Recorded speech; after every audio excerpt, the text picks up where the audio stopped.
so este servicio de hoy va a ser de preguntas y respuestas. Y yo creo que todos en algún momento hemos recibido una pregunta diferente sobre nuestra fe. O incluso nosotros mismos hemos tenido preguntas como, ¿podemos confiar en la Biblia? O ¿por qué Dios permite el sufrimiento? So, esta mañana vamos a tener algunos voluntarios de la iglesia que van a contestar estas preguntas. La primera que voy a introducir es Natalie. Natalie, if you can introduce yourself. Oh, yes. Yeah. ¿Qué hacen en la iglesia? Mi nombre es Natalie. Ya tengo 10 años en la iglesia y soy parte del grupo de adoración y también líder de jóvenes y un poquito de todo ahí donde me necesiten.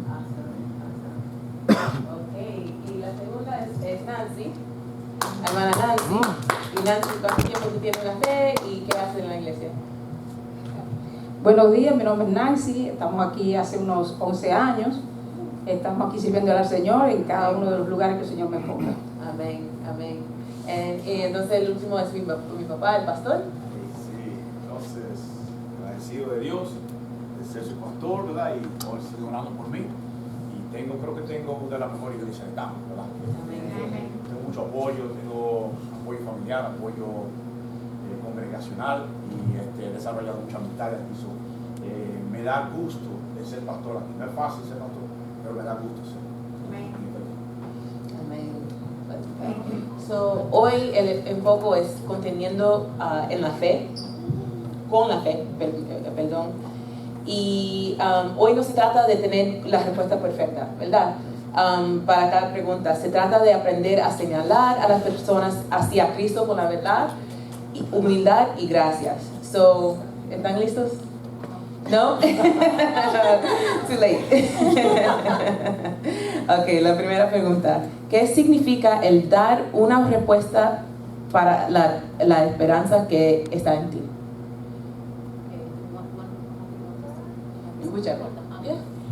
Bueno, para mí dar una respuesta por la esperanza que está en mí es cómo yo respondo a personas, ¿verdad?, que probablemente me pregunten sobre mi fe, lo que yo creo y todo lo demás. Y la esperanza que está en mí, ¿sabes? Es que yo creo en Jesucristo, de que Él murió por mis pecados, de que fuimos salvos por medio de Él, de que tenemos vida eterna. Entonces yo respondería, ¿verdad?, basado en esa esperanza. Y también es importante cómo sería esa respuesta, de que habría que hacer una respuesta con amor, con humildad y con gracia, ¿verdad? Porque no siempre que uno responde o expresa lo que uno cree, lo que uno ¿verdad?, entiende de la fe, es recibido, ¿verdad?, de buena manera. Entonces uno tener como esa gracia de entender donde la persona se encuentra, basado en cómo esa persona puede reaccionar a lo que uno comparte.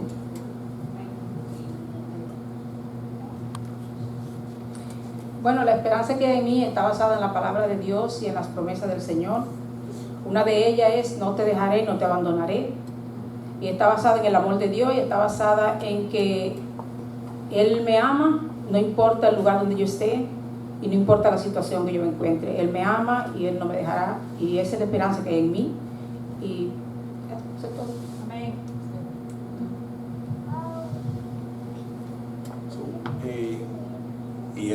Son buenas respuestas, ¿verdad? Y cuando yo veo esa escritura de que esté listo para responder, ¿sabe? Entonces inmediatamente me da cabida de que hubo una oportunidad de preguntarle, hubo un interés, que alguien le pidió una respuesta o se interesó en algo que quería saber de lo que usted sabe, o de su fe, o de su paz, o de su tranquilidad, o de su sabiduría, o de su gracia, de su misericordia, de su amor. Llega un momento donde hay una incógnita, donde hay una inquisición, una pregunta. Dice, entonces, he de estar listo para dar esa respuesta, ¿verdad? Creo que todos debemos estar listos, porque todos que estamos en los caminos del Señor, se nos dará oportunidad en nuestro diario vivir para nosotros compartir esa esperanza. Entonces esa respuesta no es la esperanza, es una respuesta acerca de la esperanza. Eso es lo que usted está hablando de la esperanza, pero la respuesta suya no es la esperanza para esa persona, sino que más bien usted está transaccionando una experiencia, un entender, una convicción. Pero es importante, ¿verdad?, cuando uno está hablando a las personas, de que uno le hable con respeto y preservando su dignidad, respetando su punto, de que probablemente no va a aceptar o no va a creer en lo que usted dice. Lo que está hablando es de dar una respuesta, no de tratar de convencer, no está tratando de salvar, no está tratando de rescatar, es de dar una respuesta de por qué usted tiene esa esperanza. Y no es un asunto de uno tratar de cambiarle el parecer a la persona. Y creo que ahí donde a veces los creyentes muchas veces fallamos, de que creemos de que nuestra labor es, porque tomamos el verso de que hacer discípulos y creemos que nuestra labor es solamente de eso. Pero esto no habla aquí de hacer discípulos, esto habla de que dar una respuesta. No está hablando de que haga un discípulo, de que salve a alguien, y a veces nosotros con buena intención terminamos haciendo un mal trabajo y ahuyentamos a personas, herimos a personas, desanimamos a personas que estaban ahí a punto de animarse, pero el creer de que su labor era de tratar de salvar a esa persona o de tratar de traerlo a la iglesia, usted lo que terminó fue ahuyentando. Esto se trata de dar una respuesta. Amén, amén. Y dice aquí, ¿cómo podemos saber que si la Biblia es confiable y no alterado por el hombre? Bueno,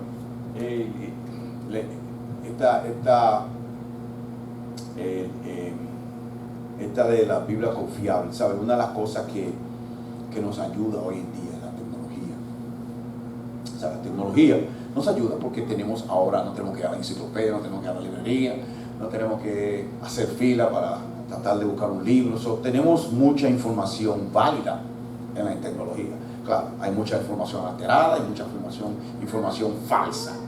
Claro, y muchas falsas suenan muy real y muy convincente, ¿verdad?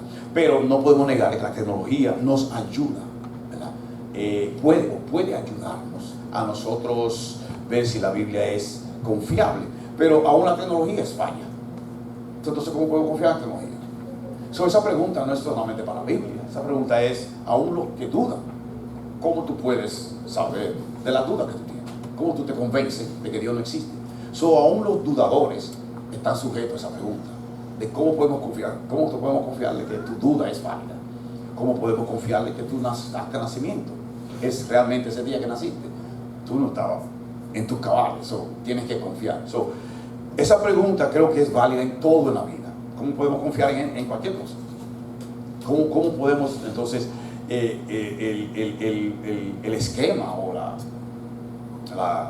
forma como yo sugeriría de que ayuda a nosotros ver si la vida es confiable, la Biblia es confiable? Lo número uno es las evidencias geológicas, las históricas, las gubernamentales, los gobiernos. Todo esto, cuando habla de que hay una isla, de que había esto, de que había algo en esta tierra, usted puede indagar en la tecnología si eso existía ahí en ese tiempo. Usted puede ver si había un tal César, gobernador. Sí, hay récords de eso. Hay récords de que había un gobernador César. De que si había un censo en el tiempo de César, hay evidencias de que lo hubo.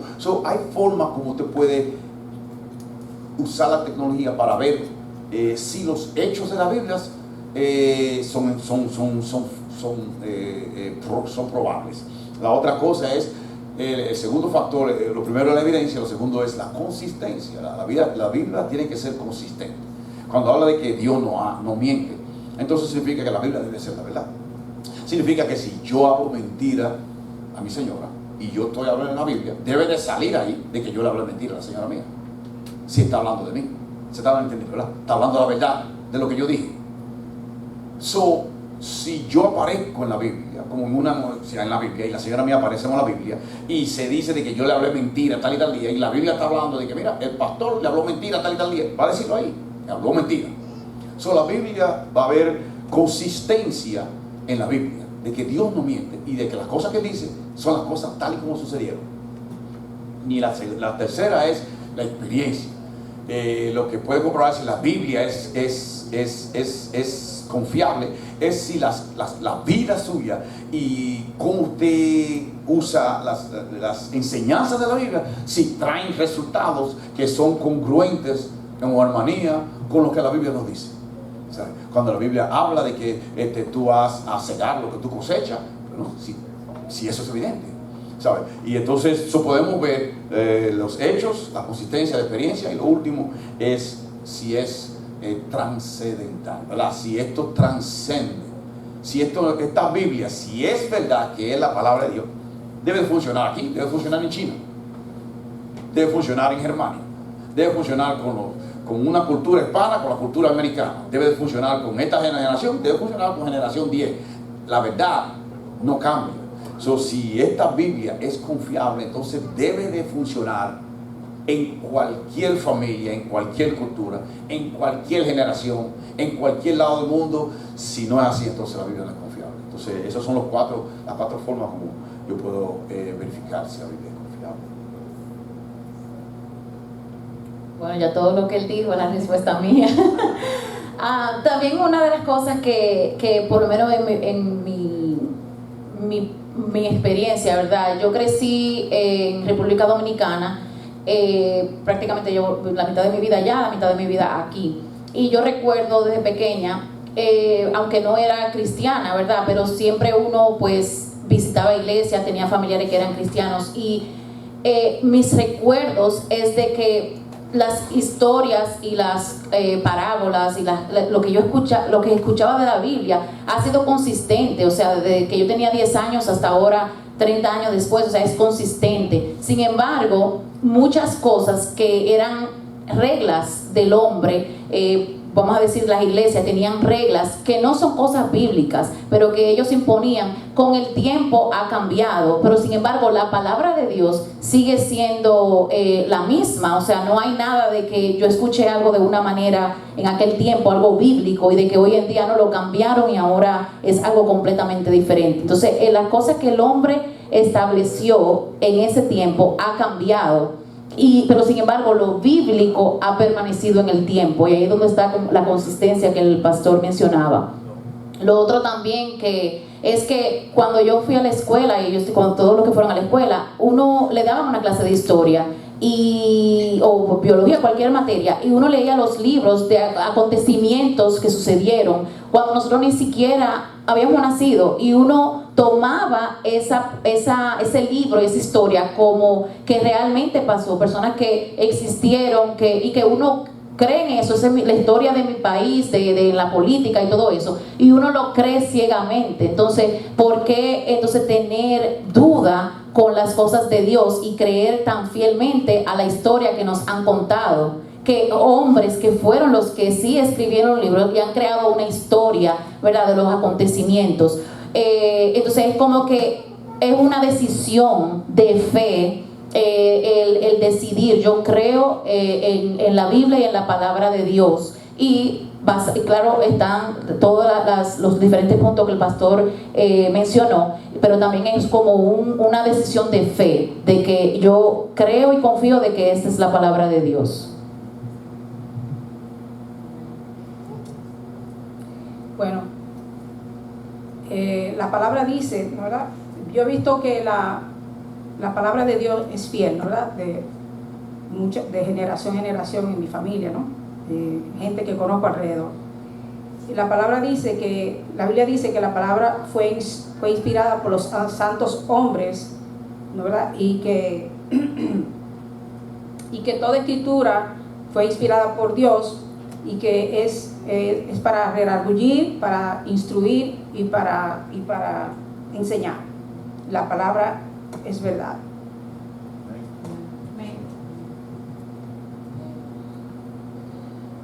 Ok, so dice aquí, ¿por qué un Dios de amor permite maldad y sufrimiento?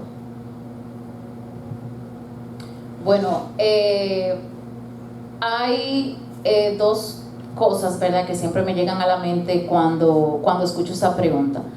Lo primero es de que el pecado entró al mundo, ¿verdad?, con la desobediencia de Eva. Y entonces lo otro es que tenemos libre albedrío. Y el libre albedrío es de que nosotros podemos decidir si hacemos las cosas que le placen a Dios o si hacemos lo contrario. Entonces toda decisión que uno toma trae consecuencias. Y esas consecuencias, sea que tú tomes una decisión que vaya en contra de lo que a Dios le agrada, pues esas consecuencias van a venir. Por ejemplo, si uno va manejando, ¿verdad?, y una persona está manejando borracha y te choca, eso es una consecuencia de la decisión que esa persona tomó, pero no es como que Dios causó que eso te sucediera, sino de que esa persona tuvo el libre albedrío de tomar la decisión si tomaba y manejaba o si tomaba y no manejaba borracho. Entonces esa fue una decisión libre que esa persona tomó, no fue que Dios hizo que esa persona lo hiciera. Bueno, y de que Él permitió de que eso sucediera, pero no es porque Él causa el daño o quiere causar el daño, más bien es basado en la decisión que esa persona tomó. Entonces, prácticamente eso es lo que Dios no es que causa que las cosas malas sucedan ahora, más bien cuando suceden cosas que no son muy favorables en nuestras vidas, Dios las utiliza y aún así su propósito se cumple. Por ejemplo, está el ejemplo de José, donde sus hermanos lo vendieron. Entonces no es como que Dios causó que los hermanos lo vendieran, eso fue una decisión que ellos tomaron y un plan que ellos hicieron para hacerle eso a él. Pero dentro de todo ese sufrimiento y que Dios permitió que eso sucediera, al final el propósito del Señor se cumplió, donde Él lo puso en un lugar alto, donde Él luego entonces ya se convirtió, ¿verdad?, en otra persona, donde fue de bendición, no solamente para un pueblo, pero también para su propia familia. Entonces aún así Él pasó por ese sufrimiento, por decisiones que tomaron sus hermanos. No es que Dios causó eso, pero el Señor usó eso para bendición a la vida de Él.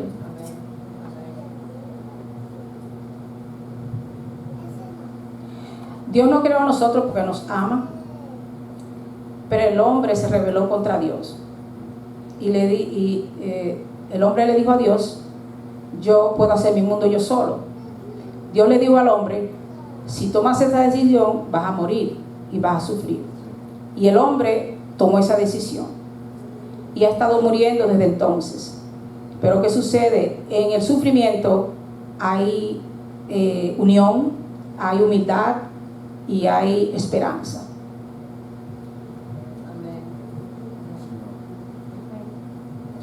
Son muy buenas, ¿verdad?, esa respuesta.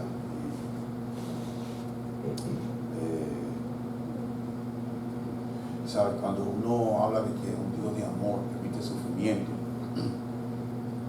estamos, ¿verdad?, lo que sucede es que estamos tomando un aspecto de Dios, un Dios de amor, y estamos tratando de interpretar una experiencia que estamos pasando. Porque un Dios de amor, tomamos un aspecto del amor, permite sufrimiento, pero cada vez que nosotros tomamos solamente un aspecto de Dios para interpretar algo, vamos a malinterpretar la acción de Dios, porque nada más estamos tomando un aspecto, pero Él también es un Dios todopoderoso, pero también es un Dios todo sabio, que la sabiduría impide que todo su poder haga todo, sino que la sabiduría, pudiendo sanarlo, lo permite, que la sabiduría, en su sabiduría, entiende que esta sanidad no es favorable, o entiende de que esto no es favorable. Pudiendo hacerlo, muchas veces no hace cosas.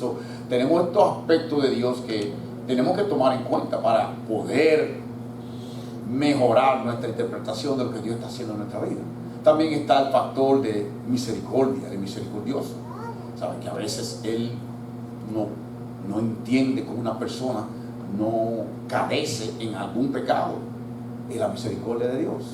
Y entonces vemos a otro que no peca y sí, es un Dios bien complejo, ¿verdad? Entonces está el factor eterno, Él está en la eternidad. La eternidad significa que no está en el tiempo, Él no tiene 24 horas en el día, Él no tiene verano, y nosotros lo tenemos. Dice, establecí los tiempos para el hombre, pero Él está en eternidad. Él está tomando decisiones en base de un lugar donde no se mide el tiempo. Y el factor tiempo es tan imprescindible, es tan importante para nosotros entender un poquito mejor a Dios. Porque lo que estamos pasando ahora. Y como dije, el ejemplo que tomé, ¿verdad? Es de que cuando usted era pequeño, de 5, 3 años, cuando iba a esta oficina donde estaba un hombre con una bata blanca, que era el doctor, usted estaba aterrorizado porque venía con una aguja. Ahora tiene 30, 40, 50 años y usted quiere ir al doctor porque entiende lo que el doctor puede hacer para usted. El tiempo le ayudó a usted a interpretar algo mejor. De que cuando era pequeño le tenía miedo a eso, pero ahora que está grande, usted hace appointment para ir a verlo. Entonces el tiempo tuvo algo que ver con su interpretación. El factor tiempo es sumamente imprescindible para uno saber, para entender a Dios un poquito mejor. De que usted tiene que saber lo que le está sucediendo ahora. Él tiene un factor donde Él dice, esto está sucediendo, pero estoy no solamente pensando en ti y no solamente estoy pensando en ahora. Estoy pensando en luego y estoy pensando en otras personas. Entonces te permito que peses por eso, porque tengo todo esto en vista. Entonces si usted no factoriza el tiempo, usted va entonces a interpretar en el momento que le sucede algo y cuestionar a Dios, porque usted no ha tomado en tiempo el factor tiempo y el factor de sabiduría y todos estos aspectos de Dios que son imprescindibles. Se está pasando por algo ahora. Lo mejor que yo puedo decirle a usted es algo que tal vez usted no se merece, o algo que tal vez es fuerte, o tal vez que usted no ve la solución, o algo. Entienda de que Dios no solamente está pensando en usted. Dios tal vez está orando en usted, o está permitiendo cosas en usted, pero está pensando también en los que están detrás y los que están alrededor. Y está pensando en su iglesia, y está pensando en su familia, y está pensando en los que no han nacido, que van a saber de usted. Dios está obrando en más que simplemente su vida. Él está usando su vida, pero pensando mucho más que simplemente en usted. Amén, amén. Yo escribí algo aquí que en lo personal, algo que me cambió mi perspectiva fue dejar de preguntar ¿por qué mí? Right? En medio de tormenta, en medio de las valles, y empezar a preguntar, Señor, ¿qué me quieres enseñar a través de esto? Es diferente, ¿verdad? Hay una perspectiva de víctima, right? ¿Por qué mí? ¿Por qué yo? Ay, no, nada más yo. Y entonces cambiarlo, Señor, ¿qué me quieres enseñar a través de esto? Que es normal sentir como tristeza, frustración, quizá, o dolor, pero no podemos quedarnos ahí, ¿verdad? Porque el enemigo aprovecha en esos momentos de llenar nuestra mente con muchas cosas y dudas, y si Dios es fiel, ¿por qué esto está sucediendo? Y yo recuerdo que Belkis una vez me dijo, Dios sabe qué situación permite para formar tu carácter y acercarte más a Él. Y yo llevé eso conmigo en estos años. Pero la próxima pregunta ¿es compatible la fe con la ciencia? Sí, sabe, en las escuelas, que por cierto las escuelas no están diseñadas para alimentar su fe, y ese no es el trabajo de la escuela. El trabajo de la escuela, y por eso no podemos enojarnos con las escuelas, con sus currículums. Las escuelas están tratando de enseñar su currículum. Ellos no están ahí para alimentar la fe, para encaminarlo en la fe, para hacerlo un creyente de Cristo. Eso no es la función de la escuela. Siempre y cuando la escuela esté instruyendo a sus hijos en lo académico, ahora, de que usted cuestione el currículum es otra cosa, pero si están preparando académicamente a sus hijos, usted puede estar en desacuerdo con el currículum, pero ellos están haciendo su trabajo. El trabajo de la iglesia es alimentar e instruir a sus hijos. El trabajo del hogar es de ellos poder fortalecerse en su fe y ser instruido y amonestado en la presencia, en el temor de Dios, para enviarlo al mundo, para hacer luz en medio de la oscuridad. Entonces eso. Entonces, pero la ciencia, volviendo a en la escuela enseñan de que la ciencia y la fe no son compatibles, pero en las escrituras la ciencia y la fe son muy compatibles, tienen algunas diferencias, ¿verdad?, que todavía no han resuelto. En la ciencia dice que el mundo hemos evolucionado, no hay creador. Hay un punto ahí de diferencia. Otro punto de diferencia es el origen del hombre, el origen de la tierra. Pero en cuanto a otras cosas, la escritura habla muchas veces de las estrellas, habla del sol que se retrocedió en 10 grados, habla de que si tú cosechas lo que tú siembras. Hay una ciencia dentro de las escrituras que es muy compatible. Y la ciencia necesita fe para creer en la evidencia que está presentando. Son compatibles. Lo que sucede con la ciencia es que la ciencia no tiene moralidad, no tiene unas reglas morales. La ciencia es simplemente medir, evaluar, observar y concluir. No da valor al humano, no da valor, no dice. Entonces lo que sucede es que la ciencia sí necesita de la fe, de los valores morales de la fe, para ello proceder.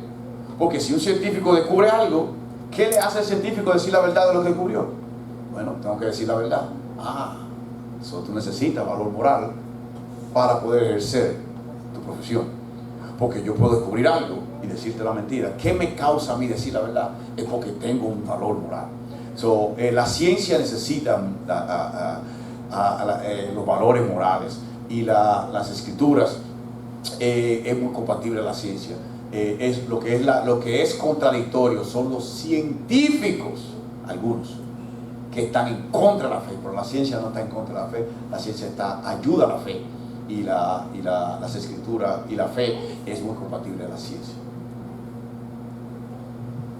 Bueno, la Biblia explica cómo se crearon las cosas y para qué se crearon, y la ciencia explica cuál es la función de esas cosas, y estudia todo eso de cómo trabaja las cosas. Son compatibles muchas cosas, como el pastor dijo, pero hay muchas otras cosas en la que la ciencia contradice lo que está en la palabra y en la fe.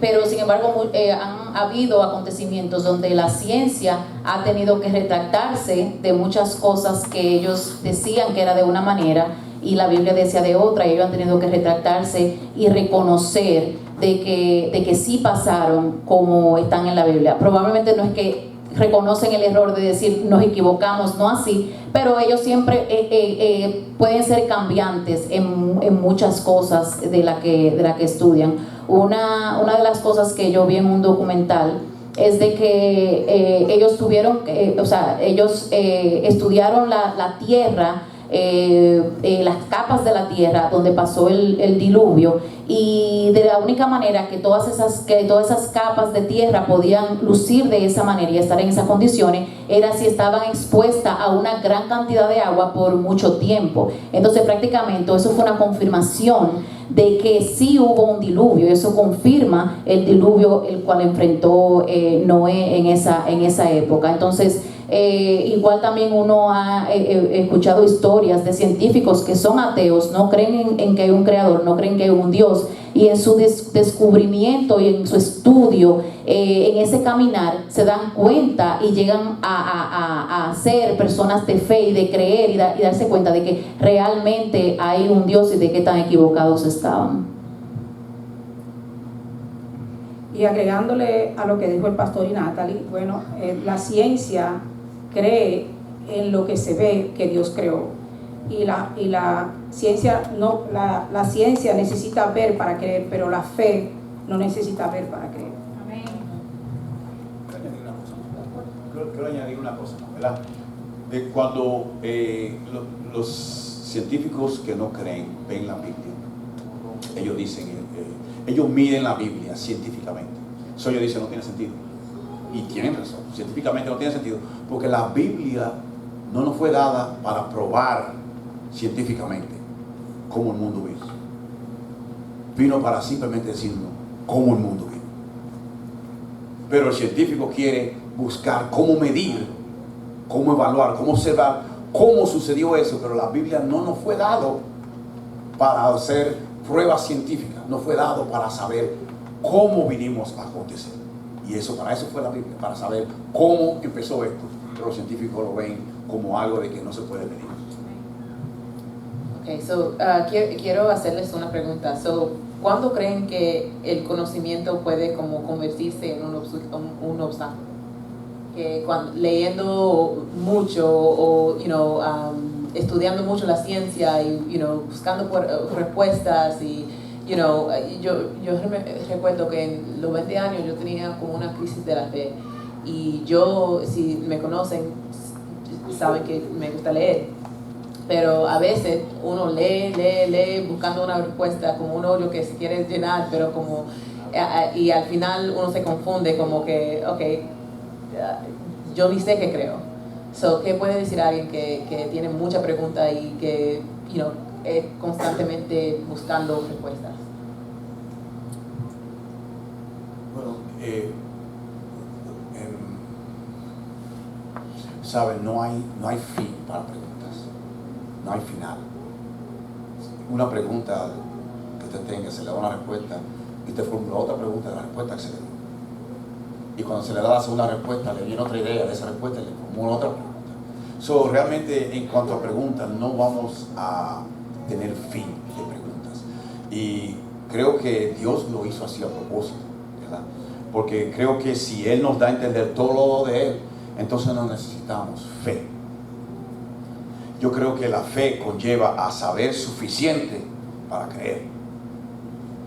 Pero se abstiene de saber tanto de que te tiene que confiar. Tiene que haber una combinación donde Dios nos da a nosotros suficiente información, data, para creerle. Pero Él omite suficiente para nosotros confiar en Él. Ahora tengo que confiar en Él porque ahora no veo un final, no veo cómo va a suceder esto. Creo que para Dios es muy importante y Él se abstuvo.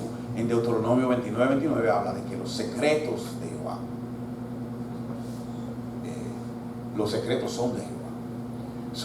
Las cosas secretas, dice, las cosas secretas son de Jehová. Es decir, que hay cosas secretas. Hay cosas que Él se abstiene a revelarnos a nosotros. De que Él dice, esto no te lo voy a revelar. Esto no te lo revelo. Hay cosas que no vamos a ver, no vamos a tener respuesta de todo aquí en la tierra. Creo que, contestando la pregunta es de que si vamos a tener preguntas, creo que la pregunta debe de ser para nosotros avanzar. No para completar, porque no vamos a estar completos, ¿verdad? No vamos a completar aquí en la tierra. Creo que debe de haber un interés de avance. Pero hay personas que simplemente preguntan por preguntar, o preguntan para simplemente hostigar, o para el Señor tuvo para causar una discusión.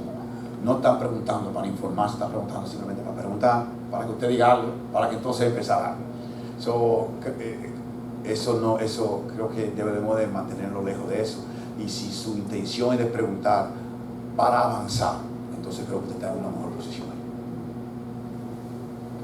Yo creo que si todas las preguntas tienen respuestas, si Dios no hubiese puesto como todas las piezas ahí sobre la mesa, yo entiendo entonces de qué valdría la fe, porque es como si no, porque ya yo tengo todo ahí enfrente, entonces ¿cuál sería mi parte en la creencia? O sea, es como que tiene que faltar esa pieza para que yo tenga la fe que necesito para ser salva. O sea, no sé si se entiende lo que quiero decir, porque si todo está ahí expuesto, tiene que haber como algo que es porque esa pieza que falta es lo que me hace creer y tener fe en lo que no se ve. Pero si yo tengo todas las piezas ahí, entonces ¿de qué vale? O sea, es como que, ok, ya todo está ahí, ya yo sé todo completo, entonces ¿ahora qué hago? Entonces es como que esa pieza que falta, entiendo que es lo que mantiene a uno, lo que le da a uno la gasolina, el motor, la esperanza y esa confianza en Él. Porque si no, entonces si todo está ahí, entonces ya es como que ya todo está ahí, ¿qué más hay que hacer? Entonces entiendo como que eso es lo que mantiene a uno aferrado al Señor. Eso es lo que hace que uno se mantenga aferrado, confiado, y para mí eso es lo que es la fe. Y entender de que tenemos un Dios infinito y de que nuestra mente es finita. Por más que uno quiera comprender y entender todo eso, eso nunca se va a lograr. Amén. Amén. ¿Cómo le responde usted a alguien que le dice que toda religión son básicamente iguales?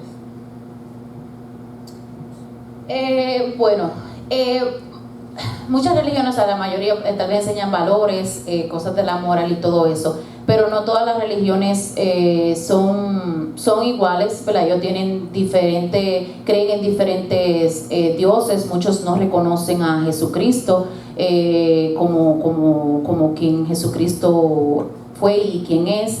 Entonces, ¿verdad? Hay que analizar, ¿verdad? De que cada religión tiene su propia creencia, depende también mucho de las culturas y de lo que se ha transferido de generación en generación.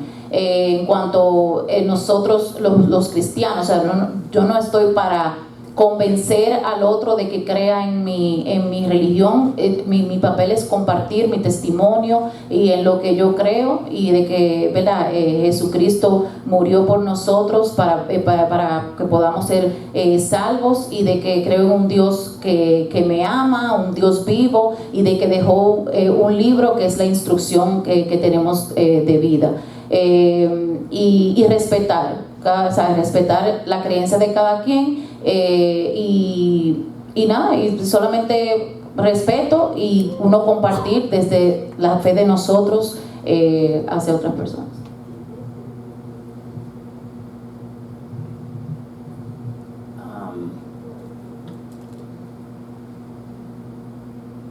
No todas las religiones son iguales.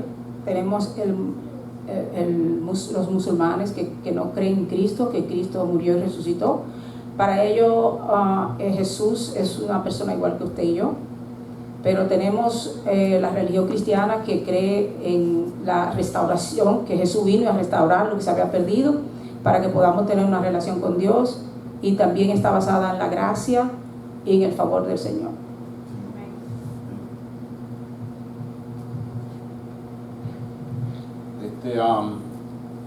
¿Sabes? Cuando yo escucho, y yo he tenido muchas personas que me han dicho todas las religiones son iguales, ¿sabes?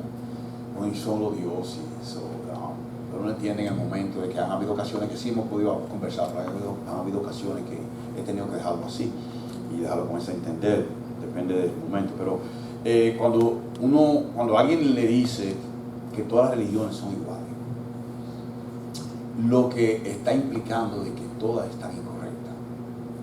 Porque si Miguel cree que la silla es Dios, y yo creo que el suelo es Dios, yo estoy diciendo Miguel está mal, y Miguel está diciendo yo estoy mal, pero hay alguien que está diciendo que todas son iguales. Eso es decir, que le está diciendo que los dos están mal. Están declarando, estoy a favor tuyo, pero en contra de él. Estoy a favor tuyo, pero estoy en contra de eso, porque todas están iguales, todas son iguales. Eso es casi una observación que tiene muy poco pensamiento detrás. Suena bien, suena casi bien, pero si usted realmente se detiene a pensar, hay poca inteligencia o poco detalle cuando uno dice que todas las religiones son iguales. Es más bien una observación personal. Si uno dice, si yo observo personalmente que todas son iguales, eso es más bien apunta a la persona que a un pensamiento pausado y detallado. Ahora, creo que sería más, se eleva más a un nivel más intelectual si usted dice que todas están equivocadas. Todas están equivocadas, tienen más detalle intelectual que todas están correctas. ¿Sabe? Que el que va a la izquierda está correcta, el que va a la derecha está correcta, y el que va para arriba está correcta, el que está para eso suena casi como que casi una locura, ¿verdad? De que todas están iguales, son iguales. Pero si usted dice que ninguna están correctas, entonces se puede dialogar un poquito mejor ahí, ¿verdad? Yo creo que alguien que dice yo no creo en ninguna es más digno esa respuesta, Porque cuando usted dice que usted no cree en ninguna, significa que probablemente está correcto. Usted está dando el respeto y la dignidad a los otros de decir que probablemente están correctos, pero yo no creo en ellas. Pero cuando usted dice que todas son iguales, usted ha hecho un juicio en todas. Y creo que hay más respeto y más cuidado y más dignidad cuando usted, mejor alguien le dice a usted, yo no creo en ninguna. Es que significa es que probablemente están correctos, pero no creo en ellos. Yo creo que eso suena mucho mejor, ¿verdad? Pero si alguien no cree en ninguna religión, entonces hay una pregunta. Ahora eso le lleva a otra pregunta. Entonces, ¿de dónde sacamos nuestros valores humanos? ¿Quién le da valor a usted entonces cuando no hay Dios? El gobierno. La ley de la tierra. Ya ahí cuando ya eliminamos a Dios de la ecuación, ahora ya eliminamos el valor humano, porque el valor humano solo lo da el Creador. Si no está el Creador ahí, entonces solamente los que están en poder determina si usted vale o lo que usted vale. Si vale la pena salvarle la vida después de cierta edad o no. Si vale la pena seguir gastando en usted en el hospital o no. Lo determina entonces alguien que está en poder. Cuando eliminamos a Dios de la ecuación, entonces ahora estamos poniendo al hombre en lugar de Dios. Y solamente los que tienen prestigio y poder, entonces determinan el valor humano. Eso es una sociedad que va en destrucción. Ok. Y un momento, ¿cuántos de nosotros estamos aprendiendo algo esta mañana? Amén, amén, awesome. All right. Y entonces, dice aquí, ¿cómo le explica a usted la resurrección a alguien que duda que milagros existen? Bueno, en el caso mío, ¿verdad? Para mí me ha resultado el yo permitir que la persona me deje saber dónde se encuentra. Una conversación y no haciendo preguntas. ¿Tú crees en Cristo? Que son formas anticuadas, ¿verdad? Pero hay formas de que usted puede hablar intelectualmente y educadamente, y depende de con quién usted habla, y permitir que en la conversación la persona dé a entender dónde se encuentra. Creo que es una tarea casi imposible de usted convencer a alguien de la resurrección si ellos no creen en el Señor y en la obra que Él hizo en la cruz. Estamos hablando de resurrección, Él ni siquiera cree en el Señor. Yo tengo que saber dónde se encuentra Jesús en su filosofía para empezar entonces en estableciendo la existencia del Señor o estableciendo la santidad del Señor. Creo que si eso no está establecido, la resurrección sería una conversación casi inútil de tener, porque estamos hablando de alguien que ni siquiera la persona cree. Bueno, bueno, si uno se va bíblicamente, ¿verdad?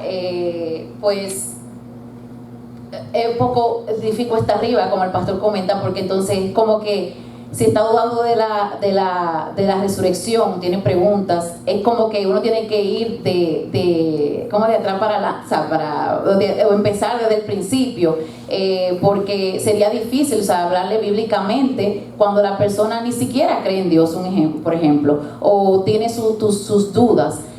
Pero por lo menos las personas que son nuevas en la fe, de que probablemente creen en Dios y de que están en su nuevo caminar, pues bíblicamente, si uno va a la palabra, es de que Jesucristo, ¿verdad? Él luego que resucitó, él se apareció a los discípulos y se le apareció como 500 personas más. Los testigos vieron, ¿verdad? Lo vieron a él luego de resucitar. O sea, fueron testigos tanto de muchos de ellos de su muerte, de que estuvo ahí, de que lo crucificaron, de que lo llevaron a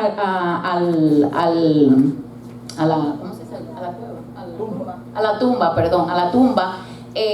Tengo inglés y español cruzado, que le llevaron a la tumba y como los guardias estaban fuera, o sea que él no quedó vivo, que tenía por dónde salir. Luego cuando se abre la tumba, que ya el cuerpo no está, aparece a los discípulos y luego otras como 500 personas, testigos, lo vieron. Entonces es como que eso se fue regando y hubo muchísima gente, sus discípulos estaban dispuestos a pelear y morir por lo que ellos experimentaron y por lo que ellos vieron, ¿verdad? Porque se completó lo que Jesús le venía diciendo desde un principio. Entonces eso bíblicamente, eso me ayudó a mí grandemente al principio de mi caminar con el Señor, de entender eso. Y si uno lo transporta al día de hoy, eso es como cuando uno, aquí en este país es un poco difícil, pero en el país de uno, cuando sucede algo, la vecina ve que, vamos a decir, que la hija de la vecina llegó a las 2 de la mañana, yo voy y se lo cuento a Nancy, entonces Nancy va y se lo cuenta, porque ya se regó en el barrio completo, ¿verdad? Pero el barrio completo no lo vio, la única que la vio fue esa persona, o sea, y se regó. Entonces todo el mundo ya lo sabe y lo sigue regando porque ellos creen en eso que esa persona vio y como, entonces es como que eso fue el resultado de que las personas que lo vieron siguieron, ¿verdad?, compartiendo eso, compartiendo el evangelio, todo lo que vieron con sus propios ojos, y ahí se fue propagando todo eso. Eso es de la manera más como simple que yo lo podría explicar. Y agregando a lo que dijo el pastor y Natalie, la Biblia dice que Jesús fue crucificado y fue muerto y fue enterrado y resucitado al tercer día, y que se le aparecieron a los 12 apóstoles, a más de 500 hermanos a la misma vez, y que ellos al ver a Jesús, ellos creyeron y estuvieron dispuestos a sufrir y a morir por Jesús. Vimos ahí también a Pedro, que Jesús le sirvió un pescado asado, ¿no, verdad? Y lo llamó. Y también nadie da su vida por una mentira, ¿no, verdad? Nadie da su vida por una mentira que alguien inventó. Eso fue real, de que Jesús vivió y resucitó, murió y resucitó. Amén. ¿Tenemos tiempo para una pregunta más? Okay. ¿Ya? All right. ¿Qué evidencia en su propia vida fortalece su creencia en la palabra de Dios es la verdad absoluta? Bueno, la evidencia en mi vida ha sido lo que el Señor ha hecho en mi caminar. O sea, yo he vivido y experimentado un antes y un después con el Señor. Y entonces antes del Señor, yo tomaba mis propias decisiones de lo que quería hacer, no tenía que consultar con nadie, hacía cosas por emoción, porque entendía que era lo que yo debía de hacer, porque por lo que sea, ¿verdad?